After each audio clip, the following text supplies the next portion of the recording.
السلام علیکم ورحمۃ اللہ وبرکاتہ۔ ان الحمد للہ والصلاة والسلام علی رسول اللہ، اما بعد۔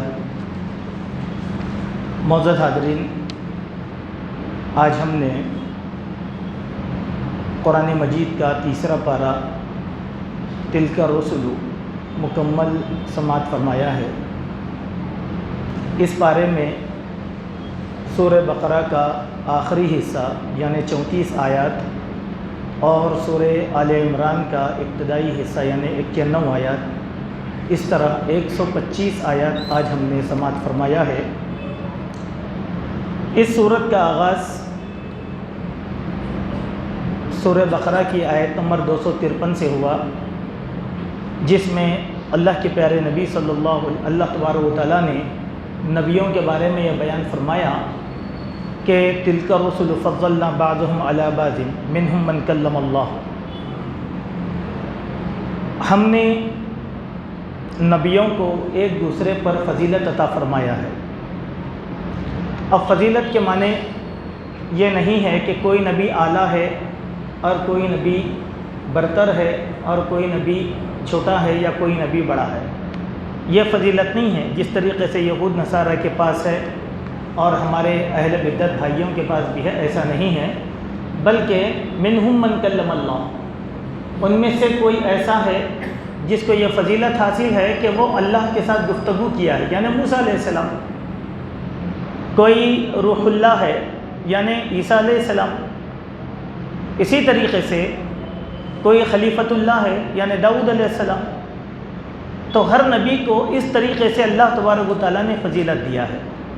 فضیلت کے معنی کسی نبی کو بڑھانا اور کسی نبی کو گھٹانا، یہ فضیلت مراد نہیں ہے۔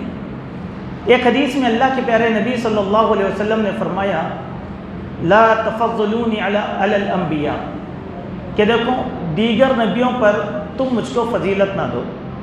ہمارے نبی محمد رسول اللہ کی فضیلت یہ ہے کہ آپ خاتم النبیین ہیں، آپ سید المرسلین ہیں۔ اللہ تعالیٰ نے آپ پر نبیوں کو نبوت کا اختتام کر دیا ہے، یہ فضیلت آپ کی ہے۔ حضرت داؤد اور سلیمان میں فضیلت یہ ہے کہ اللہ تعالیٰ نے سلیمان کو داؤد علیہ السلام سے زیادہ فیصلہ کرنے کی طاقت ان کو عطا فرمایا تھا۔ داؤد علیہ السلام کی فضیلت یہ ہے کہ اللہ تعالیٰ نے ان کے لیے پینے کے پانی کا چشمہ جس طریقے سے ہوتا ہے اس طریقے سے لوہے کا چشمہ ان کے لیے بہا دیا تھا اللہ تبارک و تعالیٰ نے۔ تو ہر نبی کی ایک خصوصیات بیان کی گئی ہے، اس سے کوئی نبی چھوٹا اور کوئی نبی بڑا ہرگز نہیں ہوتا۔ ہم تو امت محمدیہ ہیں، اللہ کے نبی کی اس بات پر ہم عمل کریں گے کہ تمام نبی آپس میں ایک دوسرے کے بھائی ہوتے ہیں، ایک دوسرے کے بھائی ہوتے ہیں، اسی لیے ان میں کسی قسم کا اعلیٰ یا اسفل کا معاملہ نہیں ہوتا۔ اس کے بعد اللہ تبارک و تعالیٰ نے آیت نمبر 255 میں ایک آیت کا ذکر کیا، جو آیت انتہائی فضیلت والی آیت ہے، جس کو ہم آیت الکرسی کہتے ہیں۔ اللہ لا الہ الا هو الحی القیوم، یہ آیت الکرسی ہے۔ اس آیت الکرسی کی سب سے زیادہ فضیلت بیان کی گئی ہے۔ جیسے قرآن مجید مسند احمد بن حنبل کی ایک حدیث میں اللہ کے نبی نے بیان فرمایا آیت الکرسی قرآن مجید کا 1/4 حصہ ہے، حالانکہ ہے ایک آیت، لیکن پاؤ قرآن کے برابر ہے۔ 1/4 یعنی پاؤ قرآن کے برابر اس کی فضیلت ہے۔ ابو داؤد میں اس کی ایک تصریح یہ آئی ہے کہ اللہ کے نبی نے فرمایا کہ اس صورت میں اللہ تبارک و تعالیٰ کا اسم اعظم ہے، جس کے وسیلے سے جو دعا مانگی جاتی ہے اللہ تعالیٰ قبول فرماتا ہے۔ ہم لوگوں کو لوگ خامخواہ بدنام کرتے ہیں کہ ہم وسیلے کے قائل نہیں ہیں، ہم بھی وسیلے کے قائل ہیں، لیکن ہمارے وسیلے میں غیروں کے وسیلے میں بڑا فرق ہے۔ ہم اللہ کے نام کا وسیلہ لیتے ہیں، کسی اور کے نام کا وسیلہ ہرگز نہیں لیتے۔ اسی لیے اللہ کے نبی کی ایک حدیث میں آپ نے بیان فرمایا جو انسان اپنی دعا میں یا حی یا قیوم برحمتک استغیث، یا حی یا قیوم کے ذریعے سے دعا مانگتا ہے، اللہ اس کی دعا کو رد نہیں فرماتا، اللہ اس کی دعا کو قبول فرماتا ہے۔ ہماری دعاؤں میں ہم اللہ تبارک و تعالیٰ سے یہ کہیں اے اللہ تو جبار ہے، ہم تیری سختی سے پناہ مانگتے ہیں۔ اے اللہ تو رحمان الرحیم ہے، تجھے تیرے واسطہ ہے رحمان الرحیم صفت کا، ہمارے حال پر تو رحم فرما۔ اے اللہ تیری صفت ہے ستیر، عیبوں کو چھپانے کی، ہمارے عیبوں کو تو چھپا لے۔ ہم اس وسیلے کے قائل ہیں جس کو اللہ کے نبی صلی اللہ علیہ وسلم نے درست قرار دیا ہے۔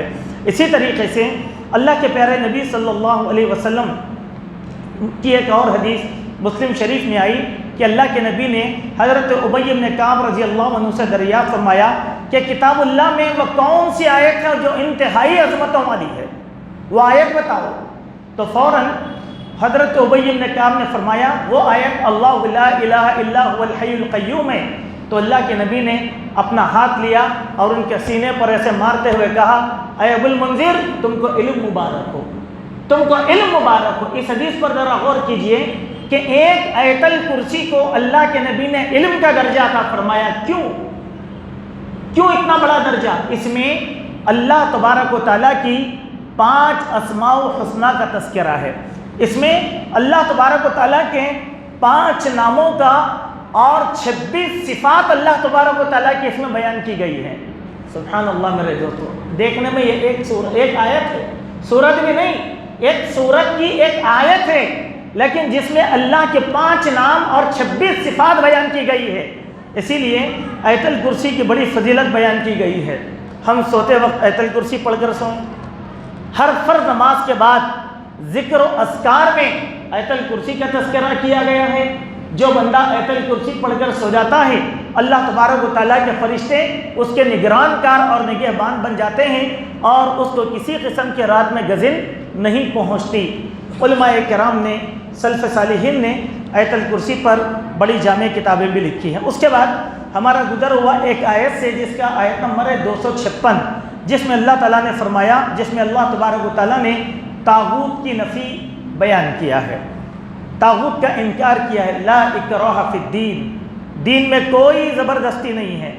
قد تبین الرشد من الغی، یہ اللہ تبارک و تعالیٰ نے ہدایت کا رستہ بھی واضح کر دیا ہے اور بغاوت کا رستہ بھی واضح کر دیا۔ اللہ تعالیٰ نے دونوں راستے ہمارے لیے واضح کر دیا۔ فمن یکفر بالطاغوت، جو کوئی طاغوت کا انکار کرتا ہے، ویؤمن باللہ، اور اللہ پر خالص ایمان رکھتا ہے، فقد استمسک بالعروۃ الوثقی، تو اس نے اللہ کے عہد و پیمان کے مضبوط کڑے کو اس نے تھام لیا۔ 2 باتیں ہیں۔ طاغوت کس کو کہتے ہیں یہ ہم لوگوں کو جاننا ضروری ہے۔ طاغوت طغا یا طغا سرکشی کے معنی میں ہے۔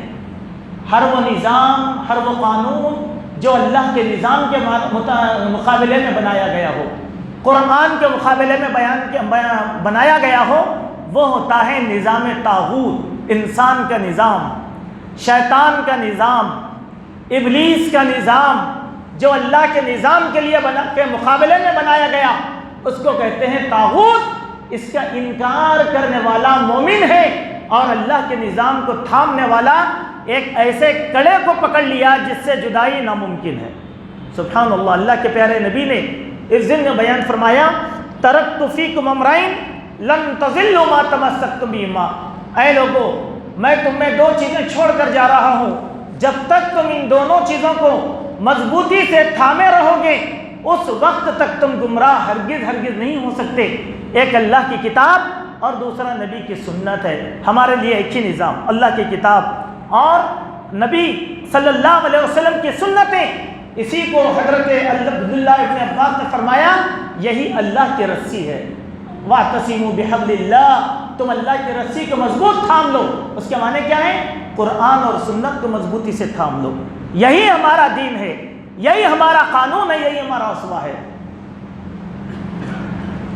سعودی عرب کی حکومت کے بارے میں ایک بات یہ آتی ہے، جب یو نے ان لوگوں سے یہ کہا کہ آپ کا دستور حکمرانی کیا ہے، وہ یو کو روانہ کیجیے۔ آپ کا جیسے ہمارے پاس دستور ہے، دستور ہند بابا صاحب امبیڈکر نے بنایا، انگریزوں کا ایک نظام ہے، ان لوگوں نے جمہوریت کے نام پر بنا لیا۔ کمیونسٹوں کا نظام ہے، انہوں نے کمیونزم کے نام پر ایک دستور بنا لیا ہر جگہ کا۔ تو ان لوگوں سے کہا کہ آپ کا دستور یا آپ کا قانون کیا ہے، وہ دستور کی کتاب ہم کو روانہ کیجئے۔ تو ان لوگوں نے اٹھایا اور قرآن مجید کو بھیج دیا، بولا کہ یہی ہمارا نظام ہے اور ہونا بھی یہی چاہیے، یہی ہمارا نظام ہے۔ اگر ہم نے اس کو چھوڑ دیا تو ہمارے پاس کوئی نظام باقی نہیں رہ جائے گا۔ یہی بات اللہ نے کہا، اس کا اقرار کرنا توحید ہے، اس کا انکار کرنا طاغوت ہے۔ اس کا انکار کرنا. آپ کہہ رہے ہیں نہیں مجھے کمیونزم میں بڑی اچھائی نظر آتی ہے، آپ نے کفر کر لیا. قرآن میں اچھائی ہے، کمیونزم میں اچھائی نہیں ہے، کیونکہ وہ انسان کا نظام ہے جو 70 سال کے اندر فنا ہو چکا. ہر وہ نظام جو انسان کا بنایا ہوا ہے وہ ایک دن تباہ و برباد ہو جائے گا. اس کے بعد ہمارا گزر ہوا ایک آیت سے، آیت نمبر 258، جس میں حضرت ابراہیم اور ان کے زمانے کے بادشاہ نمرود کا مکالمہ درج کیا گیا ہے، کہ جس میں نمرود نے کہا کہ تمہارا رب کون ہے؟ ابراہیم علیہ السلام نے بتلا دیا کہ میرا رب کون ہے. وہ سمجھنے کو تیار نہیں تھا، تو ابراہیم علیہ السلام نے ایک بات اس سے کہا، حکمت کی، کہ اگر تو اپنے آپ کو رب کہتا ہے تو سن لے کہ میرا رب سورج کو مشرق سے نکالتا ہے اور مغرب میں ڈباتا ہے. اگر تو واقعی رب ہے تو سورج کو مغرب سے نکال اور مشرق میں طلوع کر دے، میں تجھے رب مان لوں گا. فَبُهِتَ الَّذِي كَفَرَ، اس کو کرنٹ لگ گیا، حیران میں آ گیا، سجدر پڑ گیا، یہ کیا جواب دے دیا ہے. تو یہ مکالمہ یہاں پر درج کیا گیا. اس کے بعد اللہ تبارک و تعالیٰ نے ایک اور بات بیان فرمایا آیت نمبر 260 میں، کہ حضرت ابراہیم علیہ السلام نے اللہ تبارک و تعالیٰ سے ایک بات کا ذکر کیا کہ اللہ یقیناً آپ ہی زندوں کو مردہ کرنے والے ہیں اور مردوں کو زندہ کرنے والے ہیں. میں یہ دیکھنا چاہتا ہوں کہ آپ مردوں کو زندہ کیسے کرتے ہیں، آپ مردوں کو زندہ کیسے کرتے ہیں. تو اللہ تبارک و تعالیٰ نے فرمایا کیا ابراہیم کا ایمان نہیں ہے کہ ہم مردوں کو زندہ کیسے کرتے ہیں؟ کہا کہ نہیں، ایمان تو ہے، انکار نہیں ہے. میرے دل کے اطمینان کے لیے میں ایک بات پوچھ رہا ہوں. تو اللہ تعالیٰ نے حضرت ابراہیم سے کہا کہ سنو، تمہارے پالتو 4 جانور پرندوں کو لو، ان پرندوں کو لے کر کاٹ دو، ذبح کر دو اور ان کے ٹکڑے بنا دو، اور ان کو اپنے قرب و جوار کے پہاڑوں میں لے جا کر ان کے ٹکڑوں کو بکھیر دو اور پھینک دو. پھر تم جس طریقے سے روزانہ ان کو ان کی خاص آواز میں بلاتے ہو، ان کو بلا لو، وہ اڑتے ہوئے تمہاری طرف چلے آئیں گے. ابراہیم علیہ السلام نے یوں ہی کیا اور وہ پرندے اڑتے چلے آ گئے. سبحان اللہ. ہم نے کبوتروں کو دیکھا ہے، اگر ہم پالتے ہیں تو وہ ہم لوگوں سے اتنا مانوس ہوتے ہیں کہ ہم جو آواز دیتے ہیں وہ آواز پر فوراً چلے آتے ہیں. یہ پرندوں کی صفت ہوتی ہے. تو اس کے ذریعے سے اللہ تبارک و تعالیٰ نے یہ بات بیان فرمایا کہ اللہ تبارک و تعالیٰ مردوں کو زندہ کیسے کرتا ہے اور زندوں کو مردہ کیسے کرتا ہے. اسی لیے اللہ کے نبی نے بیان فرمایا کہ اللہ تعالیٰ ایک قبر سے قیامت کے دن 70,000 مردوں کو نکالے گا. یہ کیسے نکالے گا؟ یہ اللہ کی حکمت ہے، اللہ کا قانون ہے. ہم خبر میں تدفین کے بعد زندہ کیے جائیں گے، یہ کیسے ہوگا؟ یہ اللہ سبحانہ و تعالیٰ کو معلوم ہے، یہ انسان کے علم میں نہیں ہے، لیکن ہمارا ایمان اس کے اوپر ہے. اس کے بعد آیت نمبر 262 سے لے کر 274 تک اللہ تبارک و تعالیٰ نے انفاق، صدقہ اور خیرات کس طریقے سے کرنا چاہیے، اللہ کے راہ میں کس طریقے سے دینا چاہیے، اس کے بعد احکام بتائے ہیں، جس کا مختصر خلاصہ یہ ہے کہ اللہ کے راہ میں جب تم دیتے ہو تو کسی پر احسان مت جتاؤ، کسی پر احسان مت جتاؤ، بلکہ خرچ کرتے وقت نیکی کی زبان لے کر، خیر کی زبان لے کر خرچ کرو، ورنہ اگر تم کسی پر احسان جتاؤ گے تو اس انسان کو بہت زیادہ تکلیف ہوگی. پھر فرمایا اپنے پاک اور صاف مال میں سے اللہ تبارک و تعالیٰ کے راہ میں خیرات کرو، حرام اور غصب کا مال اللہ تبارک و تعالیٰ کی راہ میں خیرات مت کرو. پھر فرمایا اللہ تبارک و تعالیٰ نے کہ دیکھو جس کو حکمت مل گئی اس کو خیر کثیر مل گئی. وَمَن يُؤْتَ الْحِكْمَةَ فَقَدْ أُوتِيَ خَيْرًا كَثِيرًا. جس کو حکمت مل گئی خیر کثیر مل گئی. حکمت کیا ہے؟ یہ بات ہم سمجھنے کی کوشش کریں. حکمت کس کو کہتے ہیں؟ دانشمندی، دانائی اس کو کہا جاتا ہے حکمت. سوچ بچار یا کسی آدمی کو دیکھنے، عموماً دیکھیے حکمت کیسے سمجھیے. ایک آدمی ہے ہمارا بھائی، اس کے پاس کچھ کمزوریاں ہیں، کچھ اچھائیاں ہیں. حکمت کا تقاضا یہ ہے کہ ہم اس آدمی کی کمزوری کو دیکھنے کے بجائے اس کی اچھائیوں کو لے لیں. میں ایک آدمی ہوں، میرے پاس 50% اچھائیاں ہیں اور 50% خرابیاں ہیں. آپ ایک آدمی ہیں، آپ کے پاس 50% اچھائیاں ہیں، 50% خرابیاں ہیں. اگر میں آپ کی اچھائیوں کو دیکھ لوں اور لے لوں تو میرے اندر اچھائیاں زیادہ آ جائیں گی اور میں اچھا انسان بن جاؤں گا. یہی حکمت کی بات ہے، یہی حکمت ہے. اسی لیے ایک حدیث میں جو سند کے اعتبار سے ضعیف حدیث ہے، اس میں اللہ کے نبی نے فرمایا الحکمت الضالۃ المؤمن حیث وجدها فهو احق بها، حکمت و دانائی مومن کی گمشدہ چیز ہے، مگر جہاں اس کو مل جائے فوراً لے لے، اس کا حقدار وہی ہے۔ اس کا حقدار، ارے یہ تو بہت اچھی بات ہے، ہماری شریعت سے موافق تھا، فوراً لے لینا اور اس پر روبہ عمل نہ لینا۔ روبہ عمل نہ، مثال کے طور پر آپ ایک مسجد بنا رہے ہیں، اگر آپ کسی اور مسجد میں گئے، حکمت کے تقاضا یہ ہے وہاں وضو خانہ اور طہارت خانہ نظام کے تحت بنایا گیا، یا آنے جانے کا راستہ حکمت یہ کہ ارے یہ طریقہ بہت اچھا ہے، ہم اس کو لے لیں گے، اس سے ہمارے لیے بہت زیادہ کشادگی پیدا ہوگی، یہ اسی کا نام ہے حکمت، اسی کا نام حکمت۔ اسی لیے ہم کو یہ تعلیم اور تربیت دی گئی کہ ہم کسی کے عیبوں کو ہرگز نہ نکالیں، عیب نکالنا حکمت کے خلاف ہے، ہم کی اچھائیوں پر نظر رکھنے کی کوشش کریں۔ اس کے بعد آیت نمبر 282 لے لے کر 283 تک اللہ تبارک و تعالیٰ نے قرض کے معاملات بیان فرمائے ہیں کہ قرض کا لینا دینا اسلام میں جائز ہے، لیکن قرض کو کس طریقے سے لیا جائے گا اور کس طریقے سے دیا جائے گا، اس بات کی تفصیل اللہ تبارک و تعالیٰ نے یہاں بیان فرمایا کہ اے ایمان والو، جب تم آپس میں قرض کا معاملہ کرو تو پہلے لکھ لیا کرو، ایسا نہیں تم لے لیے بس جا تمہارے اوپر بھروسہ ہے۔ ایمان کا تقاضا کیا ہے؟ آپ نے قرض مانگا، میں آپ کو قرض دے رہا ہوں، اس کو لکھنا، لکھیے بھائی قرض میں آپ کو 5000 روپے دیا آج بتاریخ، یہ گواہوں کے سامنے، اور آپ 1 مہینے کے بعد مجھے لوٹا دیں گے، دستخط یہ چٹھی لینا رکھ لینا، یہ بات کا حال تھا۔ پہلی بات کہ اس کو لکھو اور رکھ لو۔ وَلْيَكْتُبْ بَيْنَكُمْ كَاتِبٌ بِالْعَدْلِ، اگر قرض کا معاملہ ہے تو ایک کاتب ہونا چاہیے، لکھنے والا، جو آپ نہ لکھیں، میں اور آپ قرض کا معاملہ کر رہے ہیں نہ لکھیں، بلکہ ایک کاتب گواہ کے طور پر رکھ لیا کریں، وہ کاتب ہمارے آپس کے قرض کو لکھ لے گا، ایک اس کے اوپر 2 گواہ بنا لیں، اور گواہوں کا کام یہ ہے کہ جبھی بھی ان کو بلایا جائے تو وہ آ جائیں۔ اگر تم حالت سفر میں ہو تب بھی کوئی رہن مقبوضہ، اگر آپ کو پیسوں کی ضرورت پڑ گئی، میں مسافر ہوں، یہ میرے سامنے والے ہیں، پیسوں کی ضرورت پڑ گئی، وہ بولے کہ بھائی مجھے کچھ پیسوں کی ضرورت ہے، آپ میری یہ چابی رکھ لیجئے اور آپ مجھے پیسے دے دیجئے، میں آپ کے پیسے لوٹا دوں گا اور چابی لے لوں گا، اس کو کہتے ہیں رہن مقبوضہ، جائز، یہ لیا جا سکتا ہے، یہ لیا جا سکتا ہے۔ پھر کہا اگر تم سفر کی حالت میں ہو تو 2 گواہ کو مقرر کر لو، مرد، اگر 2 مرد نہ ملیں تو 2 عورتیں اور 1 مرد کو لے لو، لیکن لکھ لیا کرو ضرور۔ 2 عورتیں کیوں؟ اگر ایک بھول جائے گی تو ایک یاد دلائے گی، ایک بھول جائے گی تو ایک یاد دلائے گی۔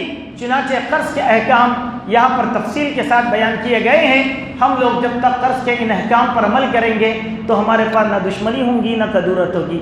آج ہمارے شہر حیدرآباد میں قتل کی بہت سی وارداتیں پیش آئی جن کا معاملہ قرض کے لینے اور دینے کا تھا۔ قرض کے لکھا ہوا نہیں ہے، کہاں لاؤ، دیکھیں گے کہاں لاؤ، ایسا نہیں ہوتا، آپ لکھ لیں، اگریمنٹ بنا لیں، لکھ لیں، اس سے آپ بھی مامون رہیں گے اور دوسرا بھی مامون رہے گا۔ اگر کل کو انتقال بھی ہو جائے گا تو وہ چٹھی ہمارے لیے کام آئے گی۔ اس کے بعد ہمارا گزر ہوا آیت نمبر 285 اور 286 سے، جو سورہ بقرہ کی آخری 2 آیتیں ہیں۔ ان آیتوں کے بارے میں ہمیں جاننا بہت زیادہ ضروری ہے کہ یہ وہ دونوں آیتیں ہیں، سورہ بقرہ کی آخری 2 آیتیں، جو اللہ تعالیٰ نے اپنے عرش کے خزانے میں سے امت مسلمہ کے لیے نازل فرمایا ہے۔ عرش کے خزانوں میں سے، عرش کے خزانے میں سے اللہ تبارک و تعالیٰ نے ادا کیا۔ جو شخص سورہ بقرہ کی آخری 2 آیتیں رات کو سوتے وقت پڑھ لیتا ہے تو یہ دونوں آیتیں اس کے لیے کافی ہو جائیں گی۔ ایسے ہی مسند احمد کی ایک حدیث میں اللہ کے نبی نے فرمایا، سورہ بقرہ کی آخری 2 آیتیں عرش کے خزانے میں تھیں، اللہ کے نبی صلی اللہ علیہ وسلم کو اللہ تعالیٰ نے معراج کی رات میں بیان فرمایا۔ ہمارے بھائی لوگ جو شب معراج مناتے ہیں، یہ ان کا معاملہ ہے، وہ مناتے ہیں، لیکن پوری رات غیبتوں میں نکال دیتے۔ کس کے خلاف؟ جو لوگ نہیں مناتے ان کے خلاف۔ بڑے بڑے علماء آتے، جلسہ ہوتا، کم سے کم یہ خرافات میں اصلاح کا پہلو بھی اگر نکال لیتے تو کوئی بات ہوتی۔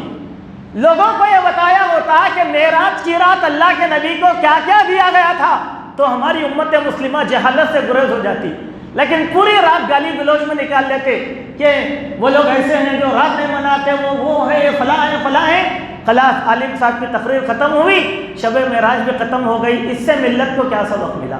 کچھ سبق کی بات کرتے، تو معراج کی رات میں اللہ کے پیارے نبی صلی اللہ علیہ وسلم کو یہ 2 آیتوں کا تحفہ ملا تھا، جس میں مسلم شریف کی حدیث میں اللہ کے نبی بیان فرماتے ہیں جب بندے نے یہ دعا کی تو اللہ تعالیٰ نے فرمایا کہ میں نے قبول کیا. کیا کہا؟ ربنا لا تؤاخذنا ان نسینا او اخطأنا ربنا ولا تحمل علينا اصرا كما حملته على الذين من قبلنا ربنا ولا تحملنا ما لا طاقة لنا به واعف عنا واغفر لنا وارحمنا انت مولانا فانصرنا على القوم الكافرین. جامع ترین دعا ہے عرش کے خزانوں کی. جب بندہ یہ دعا کرتا ہے تو اللہ کہتا ہے میں نے قبول کیا. سبحان اللہ. یہاں پر یہ سورت مکمل طور پر ختم ہوئی. اس کے بعد سورہ آل عمران کا آغاز ہوتا ہے. سورہ آل عمران، آل عمران کس کو کہتے ہیں؟ آل عمران ایک خاندان یہاں پر مراد ہے. آل عمران کے برگزیدہ شخصیتوں میں سے جو لوگ ہیں ان میں سے حضرت زکریا، یحییٰ، مریم علیہ السلام. اس صورت میں اس خاندان کی تفصیل اللہ تبارک و تعالیٰ نے بیان کیا، اسی لیے اس صورت کا نام رکھا گیا ہے آل عمران. ٹھیک ہے. اس صورت کے مفسرین نے چند نام ذکر کیے ہیں. اس کے علاوہ بھی اس صورت کے کچھ صفاتی نام ہیں. ان ناموں میں سے ایک نام ہے زہرا، ایک نام ہے زہرا، اس لیے کہ یہ صورت حضرت عیسیٰ علیہ السلام کے بارے میں اہل کتاب کے شبہات کو دور کر دیتی ہے، اسی لیے اس کا نام رکھا گیا الزہرا. اس صورت کا دوسرا نام ہے امان، اس لیے کہ یہ صورت حضرت عیسیٰ کے بارے میں ایسی تعلیمات فراہم کرتی ہیں جس کا پڑھنے والا حضرت عیسیٰ کی شان میں گستاخی سے بچ سکتا ہے، اسی لیے اس کا نام رکھا گیا کہ امان، نبیوں کی گستاخی نہیں کی جا سکتی. اس صورت کو گہرائی سے پڑھنے والا امن و امان میں رہے گا. ایسے ہی اس صورت کا تیسرا نام رکھا گیا ہے، صورت کا تیسرا نام ہے مجادلہ. مجادلہ کیوں؟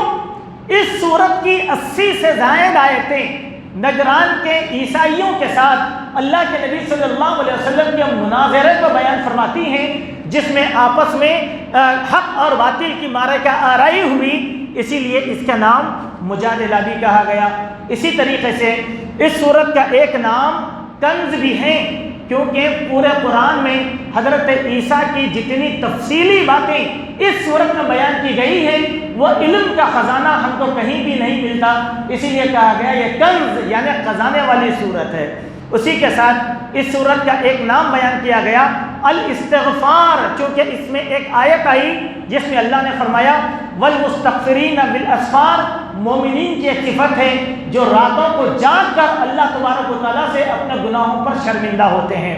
ایک صورت کا ایک اور نام بیان کیا گیا ہے طیبہ، اس لیے کہ اس میں طیبینہ یعنی اچھے لوگوں کی صفات بیان کی گئی ہیں. تو یہ سورہ آل عمران کے کچھ صفاتی نام تھے جس کو ہم نے آپ کے سامنے بالاختصار رکھنے کی کوشش کیا ہے. اسی کے ساتھ اس سورت کی فضیلت میں اللہ کے نبی صلی اللہ علیہ وسلم نے فرمایا سورۃ البقرہ، سورہ آل عمران سیکھو، یہ خوشنما پودے ہیں جو قیامت کے دن اپنے پڑھنے والے پر بادلوں کی طرح سایہ فگن ہو جائیں گی. اسی طریقے سے اللہ کے نبی نے فرمایا قیامت کے دن قرآن اور اہل قرآن کو لایا جائے گا جو اس پر دنیا میں عمل کرتے تھے. سورۃ البقرہ اور سورہ آل عمران ان میں آگے آگے ہوں گے. پھر آپ نے فرمایا ان دونوں صورتوں کی مثال بیان کی تو گویا وہ 2 بادل ہیں یا گھنے سائے ہیں جو سب بندی کر کے اللہ تبارک و تعالیٰ کے دربار میں آئیں گے اور اپنے پڑھنے والے کی طرف سے وہ دفاع کریں گے. اس صورت میں یوں تو بہت سی باتیں آئی ہیں کہ اس صورت کا آغاز اللہ تعالیٰ کے اسم اعظم سے شروع ہوتا ہے. الف لام میم اللہ لا الہ الا هو الحی القیوم. الحی اور القیوم اسم اعظم ہے یعنی سب سے بلند و بالا نام ہے اللہ تبارک و تعالیٰ کے، جس کی تفصیل ہم نے ابھی آپ کے سامنے ذکر کیا. اس کے بعد اللہ تبارک و تعالیٰ آیت نمبر 5 سے لے کر آیت نمبر 9 میں پختہ علم والوں کی ایک مثال بیان فرماتے ہیں کہ پختہ علم والے کون ہیں. پختہ علم والے کون ہیں؟ کچھ آیتیں اللہ تبارک و تعالیٰ نے محکمات رکھی ہیں جن کا حکم واضح ہے، اور کچھ آیتیں ایسی ہیں جن کا حکم واضح نہیں ہے جو متشابہات ہیں، جیسے الف لام میم، کس کو معلوم مانا؟ یاسین، قاف، نون، کاف ہا یا عین صاد، یہ جو نام ہیں اللہ کو معلوم ہے، اس کی تفصیل ہم کو نہیں معلوم، اس کی تعویل بھی نہیں کرنا چاہیے۔ بعض لوگوں نے اس دن میں کچھ کتابیں لکھی لیکن آخر میں کہا اللہ و رسولہ اعلم۔ تو اس میں جن کا علم پختہ ہے وہ لوگ کیا کہتے ہیں؟ والراسخون فی العلم، جن کا علم بہت زیادہ مضبوط ہے وہ کہتے ہیں یقولون آمنا بہ، یہ جو متشابہات والی آیتیں ہیں اس پر ہمارا ایمان ہے، چونکہ یہ اللہ تبارک و تعالیٰ ہی کی طرف سے ہے۔ ربنا لا تزغ قلوبنا بعد اذ ہدیتنا، اے ہمارے رب تو ہمارے دلوں کو ہدایت دینے کے بعد گمراہ نہ فرما۔ وہب لنا من لدنک رحمہ، ہم کو اپنے رحمت کی آغوش میں لے لے۔ انک انت الوہاب، چونکہ تو ہی وہاب ہے۔ ربنا انک جامع الناس لیوم لا ریب فیہ، اے ہمارے رب قیامت کے دن تو ہم سب کو جمع کرنے والا ہے اور تیرا وعدہ خلاف نہیں ہو سکتا۔ تو میرے بھائیوں، یہاں سیکھنے کی بات ہم لوگوں کے لیے یہ ہے کہ ہم لوگ جو ہیں ایسی متشابہات والی آیتوں میں پڑھ کر اپنے عقیدے کو ضائع نہ کریں۔ اس کا ایک ہی معنی ہے متشابہات میں، اللہ اور اس کا رسول ہی بہتر جانتے ہیں، اس کا علم ہم لوگوں کو نہیں ہے۔ اگر اس کے پیچھے پڑیں گے تو یقیناً گمراہی ہے، یقیناً گمراہی ہے۔ اسی لیے ہم ایسی چیزوں سے بچنے کی کوشش کریں۔ اس کے بعد اللہ تعالیٰ نے اس سورت کی آیت نمبر 13 میں ارشاد فرمایا ہے کہ ہم نے جنگ بدر میں تمہاری مدد کیسے کی ہے۔ میدان بدر میں جب مسلمانوں کی تعداد بہت کم تھی، 313 مسلمان تھے، ان کے سامنے 1000 کافر تھے، ہتھیار بھی مضبوط نہیں تھا، سب چیزیں آدھی تھیں ہمارے پاس، لیکن اللہ تبارک و تعالیٰ کا وعدہ تھا مدد کرنے کا، تو اللہ تبارک و تعالیٰ نے ہماری مدد کر دیا۔ کس طریقے سے مدد فرمایا؟ اس مدد کو اللہ تبارک و تعالیٰ نے یہاں پر بیان فرمایا کہ دشمنوں کے لشکر کو اللہ تعالیٰ نے اہل ایمان کی نظروں میں کم کر کے بتایا اور اہل ایمان کا لشکر زیادہ ہوا۔ پھر اللہ تبارک و تعالیٰ نے اپنے فرشتوں کے ذریعے سے اپنے نبی جناب محمد رسول اللہ صلی اللہ علیہ وسلم کی نصرت اور مدد فرمائی، اور مسلمان باوجود کمزور رہنے کے غالب آ گئے۔ اور ایک بات یاد رکھیں کہ جب تک بندہ اسلام پر رہے گا اس وقت تک غلبہ رہے گا، جب بندہ اسلام کو چھوڑ دے گا تو خود بخود ذلیل اور رسوا ہو جائے گا۔ قلت تعداد کمزوری کی نشانی نہیں ہے، قوت ایمان طاقتور ہونے کی نشانی ہے۔ تعداد نہیں، قوت نہیں، ہم کو وہ نہیں چاہیے۔ ورنہ آپ بتلائیے بنگلہ دیش میں تو مسلمانوں کی تعداد ہے پوری، لیکن وہاں کے لوگ حکومت کی طرف سے کتنے پریشان ہیں، اسلام پسند لوگوں کو کس طریقے سے جیلوں میں ڈالا جاتا ہے آپ دیکھ لیجئے۔ ویسے ہی ہمارے پڑوسی ملک کا حال لے لیجئے، سارے کے سارے مسلمان ہیں، 90% سے زیادہ آبادی، لیکن صورتحال کتنی زیادہ بدلی ہوئی ہے۔ تو ہم تعداد سے غالب نہیں آنے والے، ایمان کی قوت سے غالب آنے والے ہیں۔ ہر جنگ میں دیکھیں، جنگ احد میں مسلمان 1000 تھے، اس کے بعد کی جنگوں میں دیکھیے مسلمان 3000 تھے، مسلمان 5000 تھے، مسلمان 10,000 تھے، لیکن ان کے مقابلے میں کفار کا لشکر 1,00,000 تک تھا اور مسلمان 10,000 کی تعداد میں تھے، لیکن اللہ تعالیٰ نے مسلمان کو غالب کیا ایمان کی طاقت کی بنیاد پر۔ یہی بات اللہ تبارک و تعالیٰ بیان فرماتے ہیں۔ ایک اور آیت بڑی اہم آیت ہے، اس آیت کو ہم سمجھنے کی کوشش کریں۔ دین کیا ہے؟ دین صرف اسلام ہے۔ ان الدین عند اللہ الاسلام، آیت نمبر 19 اور 20۔ یقیناً دین تو اللہ تبارک و تعالیٰ کے پاس صرف اور صرف اسلام ہے، اسلام کے علاوہ کوئی دین اللہ کے پاس چلنے والا نہیں ہے۔ ان الدین عند اللہ الاسلام، اور اسلام کی تعلیمات آنے کے بعد جو بھی انسان اختلاف کرتا ہے، مخالفت کرتا ہے قرآن اور سنت کے دلائل کے مقابلے میں، وہ کفر کر رہا ہے، وہ انسان اللہ کی آیتوں کے ساتھ کفر کر رہا ہے، اور ان لوگوں کا حساب اللہ تبارک و تعالیٰ بہت جلد لینے والا ہے۔ اسی صورت میں آگے اللہ تبارک و تعالیٰ نے بیان فرمایا وَمَن يَبْتَغِي غَيْرَ الْإِسْلَامِ دِينًا، آیت نمبر 85 اور 86 میں، اسلام کو چھوڑ کر غیر دین کی کتنی ہی اچھی بات ہو کوئی اقرار کر لے گا، وہ دین نہیں ہوتا۔ اللہ تعالیٰ دین کی بات کے علاوہ غیر دین کی بات کو مسترد کر دیتا ہے۔ وَمَن يَبْتَغِي غَيْرَ الْإِسْلَامِ دِينًا فَلَن يُقْبَلَ لَهُ وَهُوَ فِي الْآخِرَةِ لَمِنَ الْخَاسِرِينَ، آخرت میں وہ خسارہ اٹھائے گا۔ مثال کے طور پر دیکھیں آپ، اگر وہ آدمی ایمان نہیں رکھتا لیکن سونے کا قرآن لے کر لوگوں میں بانٹتا ہے، سونے سے لکھے ہوئے قرآن میں پڑھتا ہے لیکن عمل نہیں کرتا، تو اس کا یہ قرآن کے سونے میں پڑھنا کوئی کام آنے والا نہیں ہے اللہ تبارک و تعالیٰ کے پاس۔ سونے کی مسجد بنا لیا، جواہرات کی مسجد بنا لیا، تب بھی کوئی چیز اس کو کام آنے والی نہیں ہوتی۔ کام آنے والی چیز تو صرف اور صرف اللہ تبارک و تعالیٰ ہی کا دین ہے۔ جو انسان دین پر چلے گا وہ غالب رہے گا۔ آج کے اس درس کی ایک اور آیت جو آخری آیت ہے، وہ آیت یہ ہے کہ اللہ نے مومنین کو نصیحت فرمائی آیت نمبر 28 کے اندر کہ کوئی بھی مومن لا یتخذ المؤمنین الکافرین اولیاء من دون المؤمنین، کہ کوئی بھی مومن کو چھوڑ کر کسی کافر کو اپنا ہمراز اور دوست ہرگز نہ بنائے۔ اگر کوئی آدمی ایسا کرتا ہے تو پھر فلیس من اللہ فی شیء، اللہ اس سے اپنی مدد کا ہاتھ اٹھا لیتے ہیں، اللہ بے نیاز ہو جاتا ہے، اس کے ساتھ اللہ تبارک و تعالیٰ نہیں ہے۔ الا ان تتقوا منهم تقاتا ويحذركم اللہ نفسا، اللہ تم کو ڈراتا ہے، ڈرنے کی کوشش کرو۔ معنی کیا ہے؟ دوست بنانا۔ دوست کے معنی کیا ہے؟ ہمراز، رفیق سفر۔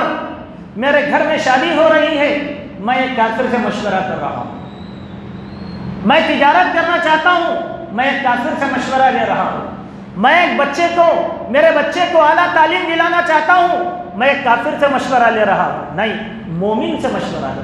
میری مسجد بن رہی ہے اور میں ایک کافر سے مشورہ کر رہا ہوں کہ مسجد کیسے بناؤں۔ میرا گھر بن رہا ہے اور ایک میں کافر سے مشورہ کر رہا ہوں کہ میں گھر کس طریقے سے بناؤں۔ اس کے بعد یہ عقیدہ ہو یہ میرا جگری دوست ہے، یہ میرا یار غار ہے، یہ میرا محلے دار ہے، میرا کوئی بھی کام اس کے مشورے کے بغیر نہیں ہوتا، تو ایسے ایمان والے پر سے اللہ کی مدد کا ہاتھ ختم ہو جاتا ہے۔ کیوں؟ مومن کا آئینہ ہے، مومن کا بھائی ہے، اسی لیے مومن کو چاہیے کہ زندگی کے ہر کام میں مشورہ مومنین سے لے، دوستی مومنین سے کرے، ہمراز مومنین کو بنائے، کیونکہ وہ ہمارے کلمہ گو بھائی ہیں۔ یہ چند تعلیمات تھیں جو اللہ تبارک و تعالیٰ نے سورہ آل عمران میں ہم لوگوں کو دیا ہے۔ اللہ تبارک و تعالیٰ سے دعا ہے اللہ تبارک و تعالیٰ ہم سب کو حسن عمل کی توفیق عطا فرمائے، ہماری زندگی میں پائی جانے والی غلطیوں کو اللہ تبارک و تعالیٰ درست فرمائے۔ اللہ تعالیٰ دین کو، اسلام کو دین مان کر کتاب اور سنت پر عمل کرنے کی توفیق عطا فرمائے۔ اللہ جب تک زندہ رکھے اسلام پر رکھے، جب ہمارا خاتمہ ہو ایمان پر ہو۔ اقول قولی ھذا استغفر اللہ من کل ذنب واتوب الیہ۔